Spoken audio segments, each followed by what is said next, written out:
Welcome back. This is episode 219 of the Veterinary Business video show. In this episode we'll learn what makes a veterinary practice successful financially, and we'll hear how to increase the willingness of practice employees to take on more responsibility.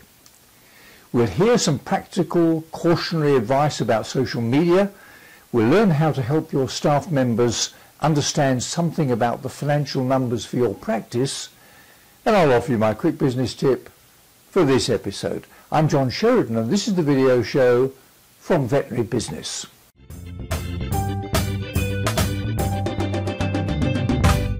In this episode we feature another interview with Alan Robinson, owner of the Vet Dynamics Consulting Group, and recorded at the New York Vet Show.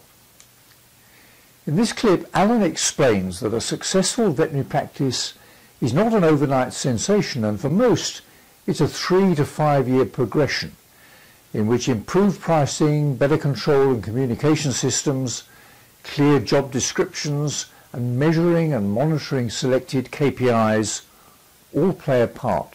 A successful practice, and we take them through this journey. First thing, it's not an overnight sensation. It takes a long time. This is 3 to 5 years progression for a lot of them. In our group coaching, they have a lot of peer support from each other. They bring their own troubles to the table, they discuss those, find out what other people have done, and make shifts and changes. When we start those groups, the discussion is always backward focused. Well, we're doing this and this is the problem, and it's problem focused as well. Around about 6 to 10 months in, people start to talk about the present and the future, what we're going to do and what's going to change. And that's a significant change in mindset, the way they start to think about that. So some of the successful practices, you see that happening very rapidly. So they have a, first thing that happens, they shift their financial model from being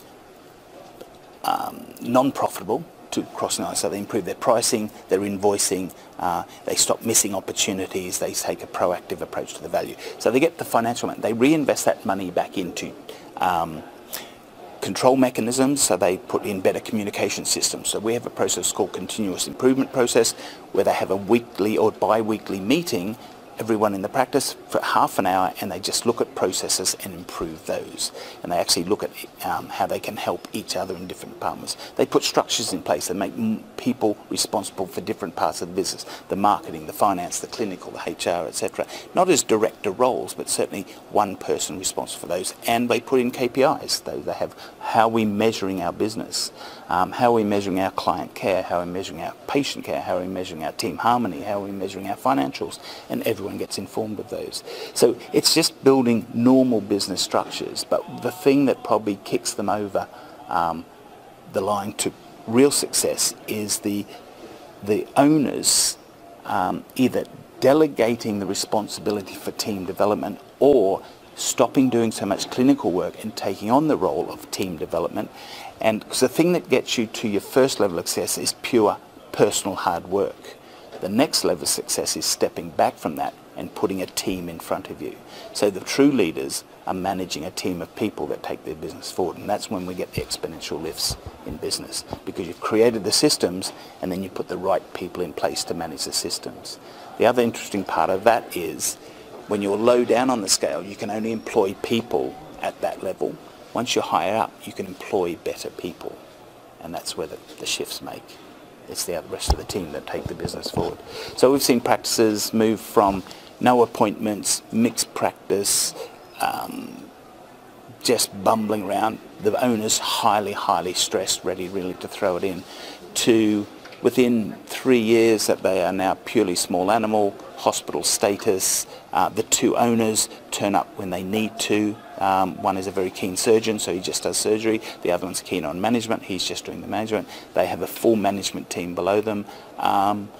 We revalue practices every year for their behalf, and their actual asset value has gone from about £1.5 million to £4.5 million. In that, just in growth, they're growing by probably 17% a year. And it's just opened the box for them, and they're just doing things very differently. Now let's see who's on the video show Soapbox. The man on the soapbox today is Jeff Bloomberg, the COO of MGE, a management consulting service to the dental profession in the United States. One of the management challenges which seem to be common in dental and veterinary practice is to work out how best to increase the ability and willingness of the practice employees to take on more responsibility and ownership, not only for their own role in the business, but for the practice as a whole. Here are some extracts from Jeff's video blog. So now, assuming you've asked your staff member, you want them to take on more, you want them to take more initiative, you'd like them to help you more, and they're willing and you have their attention, it then breaks down into two issues, the how and the why. In most training, it's focused on the how. How do you answer the phone? How do you greet a patient? How do you do this? How do you do that? If you're teaching the how without the why, you're going to end up with problems. Now, why? Let me give you an example. You have a receptionist. You teach them, you answer the phone. It's a great day at ABC Dental. My name is Jeff. I can help you. You tell them they're supposed to do these things. They're supposed to smile when they answer the phone.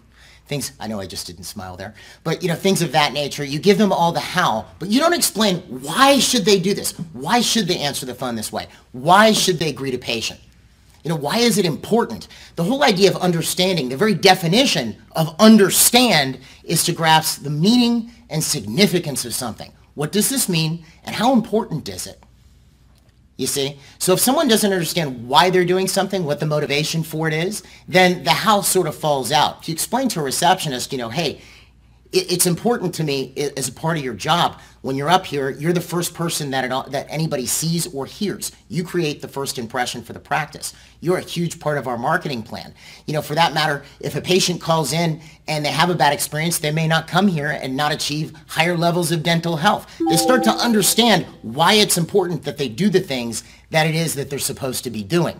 The how and the why. Add a little bit of expectation to that outcome. I expect if a receptionist is doing a great job, this is what the office would look like. Communication would flow freely. People wouldn't be on hold very long. You sort of explain what it's supposed to look like. How, why, and outcome. Now a person has an idea of what it is that they should be shooting for. You could do the same thing with a hygienist. You could tell them when the patient's getting their recall appointment with you, if they're missing a tooth, you might want to point out that they could get an implant. And if you see something wrong with a crown, you might say the doctor wants to look at that. Obviously they can't diagnose, but you want them to help you with case acceptance. Again, that's the how. Why? Why is it important? Well, our office is all about restoring full dental function and aesthetic to all of our patients. You see, we want to help eliminate or at least control dental disease in our patient base. And that's a big factor. We got to get dentistry done and the hygiene done. So if you explain the why a little bit as well as what the outcome would look like, now a person knows what it is that they should be shooting for. And that's something you can start with in the hiring process. Because let's say you interviewed a prospective hygienist and you said, look, what's important to me is that you also help with patient education and you contribute to case acceptance. I don't do that. I just clean teeth. Well, then maybe they're not the right hygienist for you. Now for a tip from the top in the business world of veterinary practice. The tip from the top today is all about social media. I do sometimes contribute posts on Facebook, Twitter and LinkedIn, but I have to acknowledge that I flounder a bit and I don't always know exactly what I'm doing. For me, of course, it may not matter too much. I'm my own boss and in business terms, not responsible for a team of colleagues and employees. I can, however, well understand that tools which offer instantaneous communication with thousands of individuals can, on the one hand, be a fantastic resource, but on the other, a dangerous trap which could result in serious damage to an otherwise successful career. Here's some practical cautionary advice from Leila Bullingtown. These days, it is close to impossible to separate your work world from your home world. So keeping them apart isn't the goal. Instead, you must set boundaries and defend them. As a leader, what you do on Facebook, LinkedIn, and Twitter can have devastating consequences for your career and that other world, your home and your family. Here are two important guidelines I want you to follow. Number one, use Facebook for friends, not work pals. I bet you're not surprised to hear me express this opinion. Friending your direct reports and your manager will lead to more problems than promotions. It's tasteless for you to share pictures of yourself in a skimpy bikini and it is inappropriate for a team member to demonstrate his beer bong capabilities in video. Once you cross those boundaries, you cannot return. And if you're saying, come on, Lila, I don't post those things, well, your friends may be sharing those snapshots or summaries of that weekend in Vegas without your permission or knowledge. You could get fired or lose an opportunity to be promoted, one you never knew about because your manager said to himself, this person is unsuitable. Number 2, use LinkedIn recommendations sparingly and carefully. For leaders, LinkedIn can be an incredible resource to network, identify and screen new team members, and plot your own next move. It can also be a minefield. Recommend, but do it sparingly.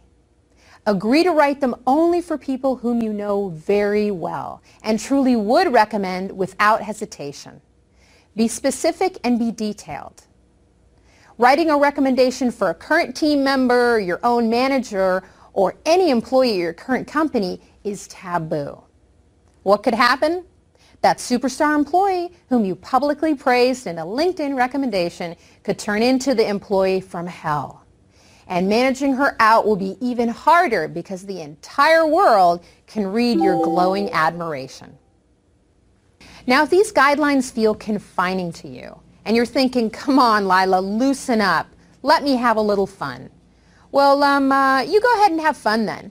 Post all the pictures you want, tell me everything you've ever eaten, worn, bought, or thrown away, and why it drives you nuts that your neighbor's dog barks when you walk into your yard every day. You're going to have plenty of time to do that because you will have been fired after tweeting something like this. Start quote. This new client of ours, whose name starts with an A, ends with an E, and makes things called I blank, is driving me nuts. End quote. Just know you've been cautioned. Now for my quick business tip for this episode. Many years ago, and soon after I'd become the owner of a small animal practice in Sussex and was studying for a diploma in management studies on a part-time basis, I decided to teach my practice team all about the importance of the profit and loss statement, the balance sheet, working capital, and a host of other financial management stuff. One member of the practice was quite enthusiastic and keen to learn, but for the majority it was a complete turn-off. Over the following few years I became even more sure that open book management was part of the secret of involving every member of the team in working together to achieve a common objective, but that selecting the right way to teach and involve them was crucial. Here's a clip in which Brian Conrad suggests how you can help your staff members to understand something about the financial numbers for your practice. So there's been times that we've shared or tried to share financials with staff and literally had the reports thrown at us. And there's a time that the staff doesn't really understand the importance of it or why that's even part of their job description. But ultimately what we did is we had the staff all take a step back and understand at the end of the day we're a small business. To be a small business, we have to be a profitable business and a financially viable business. And at the end of the day, they contribute to that every day. So we needed them to just have a quick overview of the health of the practice. We wanted them to feel secure about the practice and the direction we were headed. We talked about certainly some of our biggest expenses, number 1 being staff, number 2 being cost of goods, and number 3 being facility cost. So once they kind of understood those 3 main concepts, we were able to work with them on talking about some of those specific expenses and how they could help maybe possibly for us to become more efficient or even cut some of those expenses out. So what's my quick business tip? Well, it's this. There are all sorts of ways to teach your practice team about the commercial reality of delivering quality professional services in a demanding marketplace. Seek some advice. Talk to colleagues in other practices to find out what's worked for them, or download the Pop Goes the Weasel business tool from veterinarybusiness.org. Here's the link. Well, that's about it for now. I'm John Sheridan, and this has been another video show from Veterinary Business. See you next time.